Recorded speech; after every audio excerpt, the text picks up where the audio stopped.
नमस्कार दोस्तों, जय श्री कृष्णा, राधे राधे। आप लोगों का स्वागत है एक बार एक नए वीडियो में। और मोर मोरनी की आज जो मैं कहानी आप लोगों को सुनाने जा रही हूँ, इसको एक बार प्रेम पूर्वक सुन लो। आपके घर में कभी धन की कमी नहीं होगी, आपके घर में कभी कलह और झगड़ा नहीं होगा, आपका घर दुख और दरिद्रता से कोसों दूर रहेगा। तो चलिए मैं आपको यह कहानी सुनाऊंगी। इस चैनल पर आज ये कहानी मैं आपको सुनाने जा रही हूँ। यह बहुत ही ज्ञानवर्धक कहानी है, तो इस कहानी को अंत तक अवश्य देखिएगा। जो लोग इस कहानी को पूरे मन से और दिल से सुनते हैं, उनका जीवन जो है वो बहुत सुख में बीतता है। उनके घर में माता लक्ष्मी सदैव विराजमान रहती हैं। कभी उनके घर में कोई भी दुख और कलेश नाम की चीज़ दूर दूर तक नहीं रहती। सदैव सुख और शांति बनी रहती है। उनके घर में माता लक्ष्मी का सदा आगमन रहता है। तो आप लोगों से कहना चाहूँगी, सब्सक्राइब कर लीजिए हमारे इस चैनल को, ताकि नई आने वाली वीडियो की नोटिफिकेशन सबसे पहले आप तक पहुँचे। और कमेंट बॉक्स में लिखना जय श्री कृष्ण अवश्य जरूरी है, क्योंकि यह आपकी तरफ से भगवान श्री कृष्ण के चरणों में वंदन होगा। आपने सुना होगा कि जिस घर में रोज़ झगड़े होते हैं, रोज़ कलेश होते हैं, उस घर में बरकत नहीं होती, उस घर में कभी माता लक्ष्मी का आगमन नहीं होता। क्योंकि जिनके घर में सुख शांति होती है, उन्हीं के घर में माता लक्ष्मी सदा स्थिर अवस्था में विराजमान करती हैं। और माता लक्ष्मी वहाँ पर सदैव खुश रहती हैं, तो उनका खुद का जाने का मन नहीं करता। इस कहानी को सुनने के बाद में आपको यह पता चलेगा कि हमारे घर में लड़ाई झगड़े क्यों नहीं होने चाहिए, और जिसके घर में लड़ाई झगड़े होते हैं वहाँ पर किस तरीके से सारे देवी देवता रुष्ट हो जाते हैं, और उनके घर में सदैव कलह का वातावरण और साथ में दुख और दरिद्रता निवास करती है। क्योंकि जहाँ सुख शांति होती है, वहीं पर माता लक्ष्मी होती है। और जहाँ कलेश होता है, वहाँ पर तो कोई नहीं रहना चाहता, एक इंसान भी नहीं रहना चाहता। वहाँ पर माता लक्ष्मी क्यों आएंगी? वहाँ पर तो दुख और दरिद्रता ही सदैव निवास करती है। तो हो सके तो इस कहानी को पूरा सुने। और हाँ, यह कहानी आपके जीवन को बहुत सुख देगी, आपकी ज़िंदगी बदल कर रख देगी। यह बहुत ही ज्ञानवर्धक कहानी है, तो अंत तक देखना, क्योंकि बहुत ज़्यादा आप लोगों के लिए कोशिश के बाद में मैं यह कहानी लेकर आई हूँ। देखिए, एक जंगल में एक मोर और एक मोरनी रहते थे। मोर और मोरनी बहुत हंसी खुशी जंगल में रह रहे थे, बहुत प्यार से अपना जीवन बिता रहे थे। एक दिन मोरनी मोर से कहती है, पिया जी, हमें यहाँ से चलना चाहिए, हमें वहाँ चलना चाहिए जहाँ हमारे समाज के लोग रहते हैं। काफ़ी सारे मोर मोरनी रहते हैं, जहाँ पर बहुत सारे हमारे मोर मोरनी मिलेंगे हमें, तो वहाँ पर अपने नाते रिश्तेदारों के साथ में हमारा जीवन सुख में बीतेगा। मोर मोरनी से कहता है, प्रिया, अगर हम वहाँ चलेंगे तो रोज़ लड़ाई झगड़े होंगे। हम दोनों यहाँ जंगल में कितना सुकून से रहते हैं, वहाँ जाने की क्या ज़रूरत है भला? लेकिन मोरनी जिद करने लगती है, तो मोर भी मान जाता है। मोरनी की जिद करने पर वह दोनों उड़कर एक नगर में आ जाते हैं। उस नगर का राजा पशु पक्षियों की भाषा को बहुत ही आसानी से समझता था। उस राजा ने कराऊ शास्त्र की पढ़ाई की थी। कराऊ शास्त्र का मतलब यही होता है कि पशु पक्षियों की भाषा को समझ पाना। वह राजा सभी प्रकार के पशु पक्षियों की आवाज़ को सुनने में समर्थ था। तो यहाँ पर जब हर जीव जंतु की आवाज़ को वह बखूबी समझता था कि वह क्या कह रहा है, तो दोनों मोर और मोरनी उसी नगर में जब आ जाते हैं, तो एक दिन की बात है, राजा अपनी रानी से कहता है कि हे रानी, मुझे बहुत तगड़ी भूख लगी है, इस पर आप मुझे भोजन खिला दीजिए। राजा की रानी 36 प्रकार के भोजन बनाकर एक हाथ में पानी का लोटा, दूसरे हाथ में खाने की थाली लेकर राजा के पास पहुंचती है। और उसके बाद में रानी जैसे ही भोजन की थाली राजा के समक्ष रखती है, तो चावल का टुकड़ा नीचे गिर जाता है। प्रिय भक्तों, अंत तक सुनना है। और अभी तक अगर आप लोगों ने जय श्री कृष्णा नहीं लिखा है तो लिख दीजिए। वहीं पर कुछ चींटियाँ घूम रही थी। जब वह चावल का टुकड़ा नीचे गिरता है, तभी एक चींटी चावल के टुकड़ा लेकर वहाँ से जाने लगती है। राजा बैठा सब घटना देख रहा था। उस चींटी के पास तुरंत ही एक बड़ा चींटा आता है, और वह चींटा उस चींटी से कहता है, हे प्रिय, यह चावल का टुकड़ा मुझे दे दीजिए और तुम वापस जाओ और राजा की थाली में से दूसरा चावल का टुकड़ा लेकर आ जाओ। उनकी बातों को राजा पूरी तरह से सुन रहा था, क्योंकि वह तो जीव जंतु की भाषा जानता था ना। उसको हर एक भाषा बहुत अच्छे से समझ में आती थी, चाहे वो कोई भी जीव जंतु क्यों ना हो। तो राजा वहीं बैठा रहा, वह सारे वृत्तांत को बहुत सुकून के साथ देख रहा था। जब चींटा चींटी से यह बात कह रहा था, चींटी कहने लगी, नहीं, मैं नहीं जाऊंगी। अगर यह बात राजा को पता चल गई तो राजा मुझे मार देगा। फिर चींटा चींटी से कहता है, तुम जाओ, राजा को नहीं पता चलेगा। चींटी फिर जाने की कोशिश करती है, लेकिन फिर आधे रास्ते से वापस चले आती है और चींटी से कहती है, नहीं, मैं नहीं जाऊंगी। हो सकता है राजा को पता चल जाए और राजा मुझे मार दे। राजा उन दोनों को देख रहा था। चींटी को इस बात का आभास हो जाता है कि राजा हमारी बात को समझ रहा है। चींटा फिर चींटी से कहता है, देखो, लगता है राजा हमारी बात को समझ रहा है। राजा हमारी बातों को सुन रहा है और देखो, उसने सुन लिया है, इसलिए वो हमें ही देख रहा है। चींटा चींटी से कहता है, अगर राजा ने हमारी बातों को सुन लिया और राजा किसी और को बताएगा तो उसी समय पत्थर का बन जाएगा। राजा चींटा और चींटी की बात को बखूबी सुन लेता है और समझ लेता है। उसको तो सारी भाषा समझ में आती थी। राजा इस बात को सुनकर हंसने लगता है। जैसे ही राजा को हंसी आने लगती है, राजा की रानी रसोई से बाहर आती है और जैसे ही रसोई से बाहर निकलती है, राजा उसे हंसते हुए दिखाई देता है। तो जब राजा उसे हंसते दिखाई देता है तो रानी राजा को हंसते हुए देखकर सोचने लगती है कि शायद मुझसे कोई गलती हुई है, जिसके कारण राजा साहब हंस रहे हैं। रानी राजा के पास आती है और कहती है, महाराज, क्या मुझसे कोई पाप हुआ है? क्या मुझसे कोई गलती हुई है कि आप इतनी ज़ोर से हंस रहे हैं? राजा रानी से कहता है, नहीं नहीं, ऐसी कोई बात नहीं है, मुझे बस यूं ही हंसी आ गई। रानी जिद करने लगती है और कहती है, आपको मुझे बताना पड़ेगा, आप क्यों हंस रहे थे? राजा बार बार मना करता है, क्योंकि राजा को पता था कि चींटी ने कहा है कि अगर मैं चींटी वाली बात किसी को बताऊंगा तो मैं पत्थर का बन जाऊंगा। इसलिए राजा रानी को यह बात नहीं बताना चाहता था। लेकिन रानी बार बार जिद करती है और कहती है कि आपको मुझे बताना ही पड़ेगा कि आप क्यों हंस रहे थे। अगर आप मुझसे सच्चा प्रेम करते हैं, अगर आप मुझे अपना समझते हैं, तो आपको यह बताना ही पड़ेगा कि आप क्यों हंस रहे थे। राजा अब धर्म संकट में पड़ गया था। राजा सोचता है, अगर मैं यह बात बताऊंगा तो मैं पत्थर का बन जाऊंगा, और फिर सोचता है, अगर मैं नहीं बताऊंगा तो रानी का विश्वास खत्म हो जाएगा। रानी बहुत जिद करने लगती है।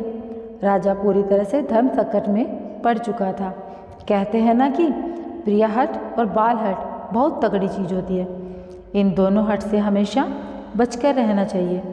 रानी के प्रिय हट के सामने राजा को झुकना पड़ा और राजा रानी से कहता है, ठीक है, अगर मैं बताऊंगा तो बाद में आपको पछताना पड़ेगा। रानी कहती है कि अभी तो आप कह रहे थे कि कोई बात ही नहीं है, अभी आप कह रहे हो मुझे पछताना पड़ेगा। रानी कहती है, जरूर कोई तगड़ी बात है, और रानी ज़्यादा जिद करने लगती है। रानी को तो पूरे वृत्तांत का पता ही नहीं था, वो झूठे ही जिद कर रही थी। तब राजा कहता है, तब ठीक है, अगर आप नहीं मान रही तो चलिए मैं किसी जंगल में आपको एक बात बताऊंगा। राजा रानी रथ पर सवार होकर जंगल के लिए निकल जाते हैं, और जैसे वह घोर जंगल में पहुंच जाते हैं तब राजा सारी बात रानी को सुनाने लगता है। और जैसे ही राजा थोड़ी थोड़ी बात रानी को सुनाते गया, वैसे वैसे धीरे धीरे पत्थर का बनता चला गया। जैसे राजा ने आधी बात रानी को सुनाई, वह आधा पत्थर का बन जाता है। राजा फिर रानी से कहता है कि हे रानी, मैं धीरे धीरे पत्थर का बनता जा रहा हूँ, तुम बाद में बहुत पछताओगी। रानी कहती है कि हे राजा साहब, थोड़ी सी बात बची है, आप उसे भी सुना दीजिए, क्योंकि अगर आप नहीं सुनाएंगे तो मुझे बेचैनी रहेगी, मुझे भी पूरी बात जाननी है। राजा पूरी बात बता देता है और राजा पूरा पत्थर का बन जाता है। रानी की इस जिद के कारण राजा पूरा पत्थर का बन चुका था। अब रानी रोने लगती है और रानी उस पत्थर को हिलाने की कोशिश करती है, लेकिन भाई भारी भरकम पत्थर कैसे हिल पाता, क्यों राजा बहुत भारी था और फिर ऊपर से पत्थर का बन गया। तो पत्थर का वो वजन जो था वो और ज़्यादा हो जाता है। उधर रानी सर पटक कर रोने लगती है, छाती पीटती है, रोती है और किसी जीव जंतु से सहायता के लिए गुहार लगाती है। इन सब बातों को मोर और मोरनी बहुत देर से देख रहे थे और हर एक चीज़ को समझ भी रहे थे। रानी के विलाप को देखकर मोर मोरनी को दया आ जाती है। मोर मोरनी से कहता है, ये होता है प्रियाहट। अपनी इस प्रियाहट की वजह से हम उस जंगल में कितना खुशी खुशी रह रहे थे और यहाँ चले आए। मोरनी मोर से कहती है कि प्रिय रानी बहुत दुखी हो रही है, हमें इसकी सहायता करनी चाहिए। यह इतना विलाप कर रही है, इसकी ज़्यादा तो सहायता हम नहीं कर सकते, लेकिन कम से कम इसको धीरज तो दे ही सकते हैं, यानी उसको विश्वास तो हम दिला सकते हैं। यही सोचकर मोर और मोरनी रानी के पास जाते हैं और जा कर के रानी को कहते हैं, रानी साहिबा, जो हुआ वो तो गलत हुआ, लेकिन आप जरा धीरज रखिए, अपने आप को थोड़ा संभाल लीजिए।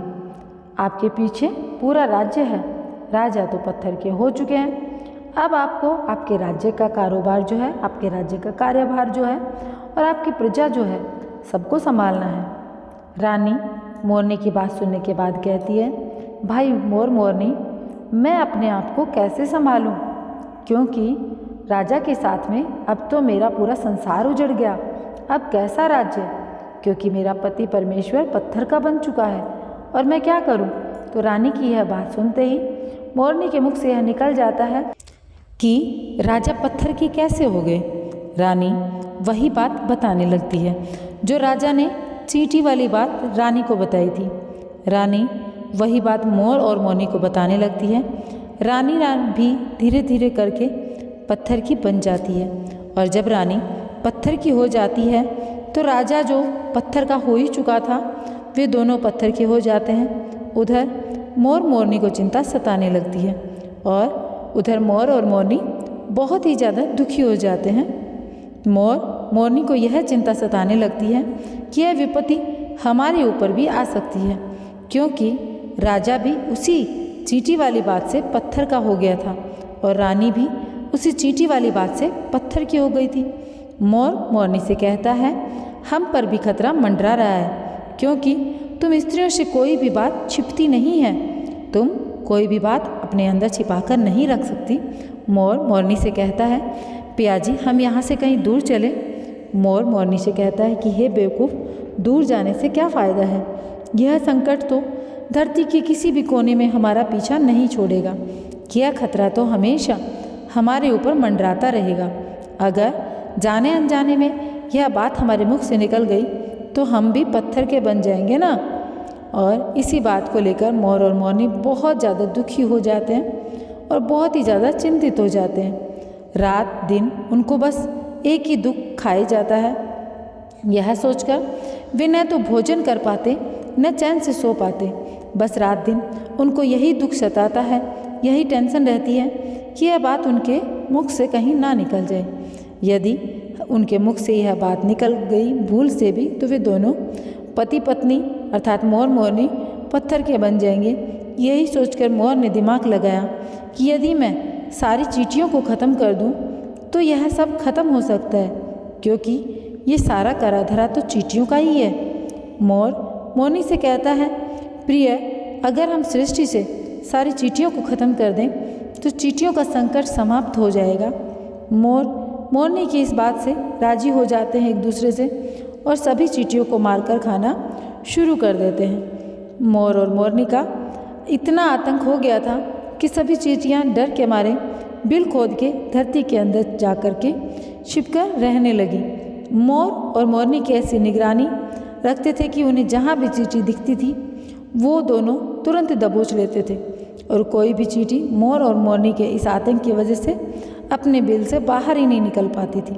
सभी चींटियों ने ज़मीन के अंदर अपना बिल बनाना शुरू कर दिया और ज़मीन के अंदर ही छिपकर बैठी रहती। काफ़ी समय बीतने के बाद चींटियों को भूख सताने लगी, क्योंकि भोजन तो बिल में मिलता नहीं था, भोजन तो बाहर ही मिलता था। जैसे भोजन लेने के लिए चींटी बाहर आती, मोर उसे दबोच लेता और उसे जान से मार देता। एक चींटी और एक चींटा बिल के अंदर भोजन के लिए तड़पते हुए श्री हरि विष्णु का जोरदार भजन करने लगे। भक्ति करते करते उन्हें यह भी मालूम नहीं रहा कि वह कहाँ है और कहाँ नहीं, और वे धीरे धीरे घोर तपस्या में लीन हो गए। अंत में जाकर श्री हरि विष्णु उन्हें दर्शन देते हैं। भगवान विष्णु कहते हैं, चींटी चींटा, जो तुम्हें मांगना है तुम मांग सकते हो। मैं तुम्हारी भक्ति से प्रसन्न हूँ। बताओ तुम्हें क्या वरदान चाहिए, तुम क्या चाहते हो? क्योंकि चींटा और चींटी ने निरंधार भक्ति की थी, ना कोई जल ना कोई अन्न, कुछ भी ग्रहण नहीं किया था, इसलिए भगवान विष्णु बहुत जल्दी प्रसन्न हो गए और आकर कहने लगे, बताओ तुम्हें क्या मांगना है, हम तुम्हारी भक्ति से बहुत ज़्यादा प्रसन्न हैं। उधर चींटा और चींटी न जाने कितने दिन से भूखे और प्यासे थे। दोनों एक ही बात कहते हैं, हे प्रभु, अगर हमें आप वर देना चाहते हैं तो हमारे पेट में गांठ लगा दीजिए। उन्होंने सोचा, अगर हमारा पेट नहीं होगा तो हम बाहर क्यों जाएंगे और मोर मोरनी हमें खा नहीं पाएंगे। इसलिए उन्होंने मांगा, प्रभु हमारे पेट में गांठ लगा दीजिए। भगवान विष्णु कहते हैं, तथास्तु, और चींटियों के पेट में गांठ लग जाती है। आज भी उन चींटियों के पेट में गांठ लगी हुई है, चींटियों का पेट नहीं होता। फिर चींटा और चींटी भगवान विष्णु से कहते हैं, प्रभु हमारे पेट में गांठ तो लग गई है, लेकिन अभी भी हमें मोर और मोरनी से खतरा है। मोर और मोरनी हमारे इंतजार में अभी भी ऊपर ज़मीन पर बैठे हैं। जैसे ही वे लोग हमें देखेंगे वे हमें तुरंत मार देंगे। भगवान विष्णु मोर से कहते हैं, हे मोर, तुम चींटियों का शिकार करना बंद कर दो। इसमें चींटियों का कोई दोष नहीं है। जो दोषी था वो राजा था, क्योंकि राजा ने कराऊ शास्त्र की पढ़ाई की थी, इसलिए वो सभी जीव जंतु की भाषा को समझने में सक्षम था। उसके साथ साथ वो जिन भाषा को समझता था उनका रूप बदलने में भी सक्षम था। पशु पक्षियों का रूप धारण वह कर लेता था, और जब वह राजा रूप धारण करता था उन पक्षियों के साथ गलत काम किया करता था, और जब वो पशु पक्षी पेट से हो जाते थे या करते थे तो उन्हें छोड़कर वो इंसान बन जाता था, और फिर ऐसे पशु पक्षियों कर वह जोर से हंसता था। इसकी ऐसी मूर्खता के कारण यह राजा आज पत्थर का बना पड़ा है। मोर कहता है, हे प्रभु, उनकी पत्नी अर्थात रानी का क्यों दोष? श्री हरि विष्णु कहते हैं, उनकी पत्नी भी उनके इस पाप में भागीदारी है, क्योंकि पत्नी अगर उनको रोकती तो वह इतना बड़ा पाप करता ही नहीं। इसलिए उनकी रानी भी इस पाप की भागीदारी है, इसलिए आज वो भी पत्थर की बन चुकी है। श्री हरि के समझाने के बाद मोर उनसे कहता है कि हे प्रभु, इस बात को हम किसी और से कहेंगे जो रानी ने हमें सुनाई तो क्या हम पत्थर के बन जाएंगे? श्री हरि विष्णु कहते हैं, तुम्हारी यह श्राप अब समाप्त हो चुका है। तुम्हें किसी के कहने पर कोई फर्क नहीं पड़ेगा और किसी से भी कह सकते हो। तुम्हारे ऊपर से खतरा टल चुका है। मोर और मोरनी बड़े प्रसन्न हो जाते हैं। उनकी खुशी का कोई ठिकाना नहीं रहता और श्री हरि विष्णु अंतर्ध्यान हो जाते हैं और चले जाते हैं। इधर मोर मोरनी बहुत ज़्यादा खुश थे। अगर किसी जानवर को, किसी पशु को खुशी होती है तो वह झूमने लगता है, नाचने लगता है, जैसे हम इंसान भी अपनी खुशी जाहिर करते हैं ना। यही बात मोर के साथ हुई। मोर को जब यह पता चला कि उसके ऊपर से खतरा टल गया तो वह खुशी में नाचने लगा और बहुत ज़ोरदार नाचने लगा। उसकी खुशी का कोई ठिकाना नहीं था। वह खुशी के मारे पागल हो रहा था और जैसे ही मोर खुशी के मारे अपने पैरों को नीचे देखता है, फिर उसे अपने फटे बदसूरत पैर जो कि उससे दिखे थे उनको देखकर वो दोबारा से रोने लगता है। और मोर सोचने लगता है कि मेरे पैर इतने सुंदर थे लेकिन आज इतने फटे और गंदे कैसे? मेरा पूरा बदन इतना सुंदर लेकिन मेरे पैर इतने फटे और बदसूरत। हे राम, हे भगवान, हे श्री विष्णु, ये कैसे? मोर के पैरों का फटने का कारण चींटी खाना था, क्योंकि उसमें बहुत सारी चींटियाँ मार मार कर खाई थी और मोरनी भी उन्हें खा गई थी, इसलिए उन दोनों के पैर फट गए थे। आज भी कोई इंसान अगर चींटी खाता है उसके शरीर में छोटे छोटे दाने पड़ जाते हैं। यदि आप ज़्यादा मात्रा में चींटी खाओगे तो आपका बदन भी फटने लगेगा। सांप केचुली क्यों छोड़ता है? क्योंकि सांप चींटी खाता है, इसलिए उसका शरीर फट जाता है, अलग हो जाता है। इस तरह मोर के पैर फट गए थे और वे बदसूरत हो गए थे, इसलिए मोर अपने पैरों को जोर देख करके बहुत ज़ोर ज़ोर से रोने लगता है। मोरनी मोर को धीरज देती है और कहती है, जो हुआ वो तो हो गया, रोने से क्या होगा। मोर नाचता और ज़ोर ज़ोर से रोता, इसलिए उसकी आंखों से आंसू की धारा बह रही थी। मोरनी मोर को धीरज बंधाती है, उसके आंसुओं को नीचे गिरने से रोकती है, लेकिन रोक नहीं पाती।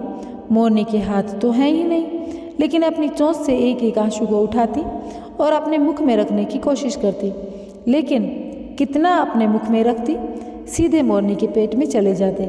और इस तरीके से हर बार मोरनी मोर के आंसुओं को रोकती। मोर नाचता, खूब जोर से रोता और मोर के आंसुओं को देखकर, मोरनी के प्यार में को देखकर भगवान श्री हरि उन दोनों को फिर से दर्शन देते हैं और आशीर्वाद देते हैं और कहते हैं, तुम्हारा प्रेम सदा ऐसे ही बना रहे। इस आशीर्वाद की वजह से, अब इसे आशीर्वाद समझिए या श्राप, इसकी वजह से मोर कभी संभोग नहीं कर पाता, क्योंकि मोर जब नाचता है उसकी आंखों से आंसू गिरते हैं और उन आंसुओं को मोरनी चुगती है, तो उन्हीं आंसुओं से ही मोरनी गर्भवती हो जाती है।